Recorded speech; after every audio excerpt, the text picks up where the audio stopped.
அப்படியே என்ன பண்ணுவேன்னா அவங்களுக்குள்ளே கேட்டுட்டு அவங்களுக்கு என்ன செஞ்சால் இது சரியாகும்ன்ற தாட் எனக்குள்ளே உருவாச்சு. அந்த மாதிரியே பார்த்திங்கன்னா ஒரு 24 மகளிர் குழு வச்சுருந்தேன். அந்த மாதிரி திருப்பி குழுவாக சேர்ந்தோம். திருப்பி போய் நாங்கள் போய் பேங்கில் காசு வாங்கினோம். அந்த மாதிரிலாம் இது கஷ்டம். ஒரு வீட்டில் எத்தனை நாள் வெளியே துரத்திடுவாங்க, வெளியே வராதுன்னு சொல்லுவாங்க. அப்படியே நிற்பேன், திருப்பி திறந்து விட்ருவாங்க. அந்த மாதிரிலாம் கஷ்டப்பட்டு இன்றைக்கி இந்த இடத்துக்கு வந்திருக்கேன்.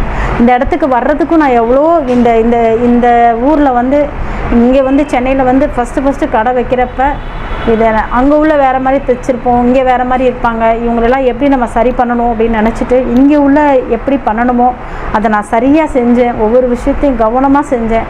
சாப்பிட்றதுக்கு சரியான டயத்துக்கு சாப்பிட்றது கிடையாது. குழந்தைங்க கூட கொஞ்ச நேரம் தான் இருப்பேன். வீட்டு வேலை செஞ்சுருக்கேன். காலையில் 5 மணிக்கு போய் இறங்கி சென்னையில் வந்து ஒரு பொண்ணுக்கு துணி துவைச்சி சமையல் செஞ்சு 900 ரூபாய் மாதம் அந்த பொண்ணு தரும். அது